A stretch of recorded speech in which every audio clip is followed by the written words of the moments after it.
Okay, part two. I'm kind of gonna give a little brief overview real quick. So, my parents had problems. My father was angry. My mother had an addiction to heroin. My grandmother had a heart attack. My parents broke up before my birthday, and my grandmother had a heart attack on my birthday. Just to kind of clarify this, I know it's going to be an issue. Um, I know that you can figure out my birthday. It's no big deal. It's fine. Whatever. It's not really that big of a deal if you don't really know my name. um, anyway, here we go. As I was a little kid, the whole time that this issue was going on, and it wasn't just an issue, it was like a dominating factor in life. That's how big it was. Um, the church knew it, my dad knew it, my family knew it, everyone knew it. When my dad would go to church, um, and my mom had done something wrong, then the preacher would go up to him and ask my dad about it. My dad had no idea. And he'd just walk up to my dad and like, hey, did you know that your wife's and so? And it would totally humiliate my father. Just totally. Um, anyway, the point of me bringing this up is I wasn't really raised to believe in God. I wasn't raised at all, really, at that point. Like, my parents were way too busy. My dad would just get mad and shout at me and whip me if I did something wrong as a little kid. But my mom just not there. Um, so I wasn't really raised into the church. I was just there. I didn't pay attention. I just slept during the service. I didn't really do anything. Basically it was just a place for me to hang out. That's pretty much it. Because as a little kid, I'd hang out with all the other little kids, and that would be it. That was the only place I could hang out like that. At school, people made fun of me, so that was it. And really, for reasons outside of the Bible, that made the church my favorite place. Not because of God and Jesus and everything, but because it's where I had friends. It's where I was accepted by the people there, not the religious doctrine or anything. I didn't care about that at the time. But I did care about being accepted, and it was very nice to be accepted somewhere and not told, that you turned your drink can the wrong way, so I'm going to whip you now. Um, or getting drug along to see all of the very nice people in the bad parts of town, um, and how many drugs they have. But anyway, continuing on. I dropped off last one when I got my mother. My mother gave me a Bible for Christmas the next month, like literally, like I don't know, 10, 11, 12, something like that, like 13 or 14 days. 14 days, that's what we'll say, after Christmas that year, she had a car accident. And she was in a coma, and I didn't know until a week later, so they really didn't know if she was going to live. They didn't even know if she was going to come out of it. If she did come out of it, they didn't know if she was going to have brain damage, if she was going to be able to move one half of her body and not the other. They didn't know if she'd even be able to walk again. They didn't know anything. They just knew that there was something wrong. She's in a coma, and it was in her brain where she had been thrown around the car like a rag doll. Um, so basically, I didn't go for about a month to my mother's house, or by extension, my grandmother's house, who's like 300 yards away. Um, so when I do go, it's about a month later, that day when I was told, I immediately just I was devastated. I was like, "Oh my gosh," because my mother wasn't really the best person in the world. She had problems. Everyone has problems. But she always loved me, and if it came between her having drug money or me having a kids meal from McDonald's, I'd get the kids meal and she'd just suffer through it. That's the way she was. And what really drove it home was that she'd always, considered me. I mean, maybe not as much sometimes as others. Maybe sometimes she'd just drive off somewhere and just leave me. Like, literally, one time she drove me to Rose's. We got a hamburger. We went to Rose's. I got a little toy car. Then she told me to wait in the car and just left. And she didn't come back.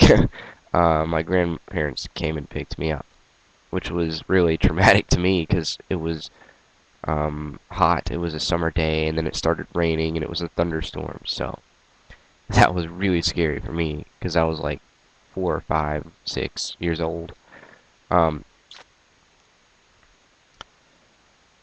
what happened though is that I went in my room, and all of the Christmas presents I had gotten a lot that year. Bunch of Legos, some toy soldiers, a bunch of those little bitty mini cars that they used to sell at Walmart. Um, and I got down and I just swept them all aside because toys meant a lot to me then. But I was just like, I don't care about toys right now. Um, and I looked at the Bible, and on the inside of the Bible, I don't have it here right now. She wrote down like, "I'll always love you." Um, Check out page so and so. Christ died for us, and basically that message. And so I looked it up, and when I was looking at it, I was reading about how Jesus died, and it just tore me up because my mom was in the hospital dying, um, and I didn't know if she was, really gonna live. I mean, you can say she was in a coma, she wasn't dying, but really, if it comes down to it, being in a coma is like right at the tip of death. No joke. Any doctor knows that the longer you stay in a coma, the less likely you are to come out of it. And if you do come out of it, the less likely you are to be the same person you were before you went into the coma. Um, the longer you stay in it, the more likely you're just going to stay in it forever or, pass away. Um, so I knew that my mom probably wasn't going to make it because let's face it, her Camry got hit by a dump truck and she was thrown around like a rag doll. I mean, the odds are pretty slim there.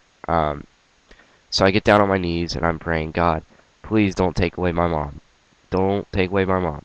And I was like, please let her come out of this. Just let her come out. Of course, I was hysterical and I was crying and I was miserable and none of the toys made me happy. I'd built like this huge Lego set, and when I finished praying, I just like I just smashed it and just threw it everywhere. Um, but I didn't know if she was gonna live, and the next time, as I was describing that I went to my grandmother's house, um, she took me to the hospital. I wasn't supposed to go see my mother because it was in the critical area for critical patients, and the nurse was kind enough to let me go see her anyway. And so I walked in the room, and like right as I walked in the room, she opened her eyes for the first time. That since she had been in the coma for about a month, and she opened her eyes for the first time and looked over at me, and I was just crying because let's face it, you see your mom in a hospital bed and you don't know if she's gonna live, and you see all of these wires going in and out of her. She couldn't eat, she couldn't drink. She had a tube going up her nose to feed her. She couldn't really breathe either, and just seeing that is traumatic. Seeing it's horrible. It's a horrible image, and it will always be there. But when she opened her eyes, I knew it was fine.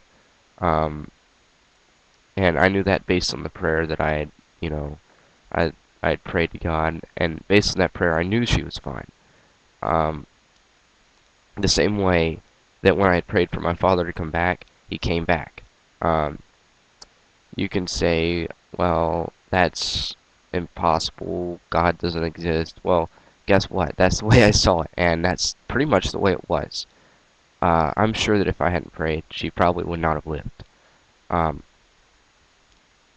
And to make this even more profound, um, she not only survived, she became physically pretty much the same as she was before. Not quite, but she could do pretty much anything. She could drive a car, ride a bicycle down straight roads. She couldn't make the turn, but she could read, write, draw, do anything, walk, run. Uh, all of that stuff was in her capability. She wasn't really handicapped by it, which was amazing. And that in itself, the doctor said, was a miracle. Um, but not only that, I mean, that in itself is reason to be happy, but it solved her drug addiction.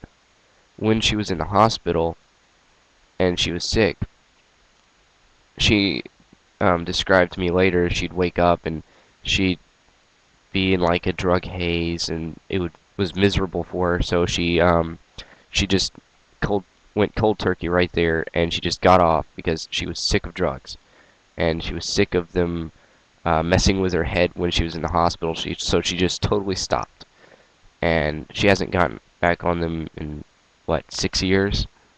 Um, she hasn't even considered that. I'm sure. Um, so anyway, after that, I started saying, hey, maybe this God does have some merit. Because then I started thinking about it just a little more, another ounce of brain power, because I was still a little kid. And from really that point on until like 2008, I put a lot more value in stuff and what I could do and prestige and being smarter and working harder and doing better than everyone else all the time. And for a long time, I was actually successful at doing that. I mean, I was never as cool as anyone else. People considered me a nerd. They made fun of me. I didn't care about that anyway. But I always was smarter. I was always doing better and more efficient work than most people were. Only like the freak of nature geniuses did better than me. Um, Everyone else would just come up to me and ask me, hey, we have like this 30-page packet of science work we have to do. We have to find out where this earthquake originated. Can you help us? I say, yep, right there. And I'd show them how to do it and, all of that stuff. Math, science, English. I was the only kid in my class that could understand Shakespeare on reading it the first time. Um, and you're probably like, well, that's dumb. Well, it's not dumb in the ninth grade, okay? It's not dumb then. Then Shakespeare seems a lot more like gibberish, and I mean, it's just ridiculous. Um, but I understood it. So I'm placing all my value in stuff. I'm constantly working more towards stuff. I don't care about God. I think about God. I don't care about him.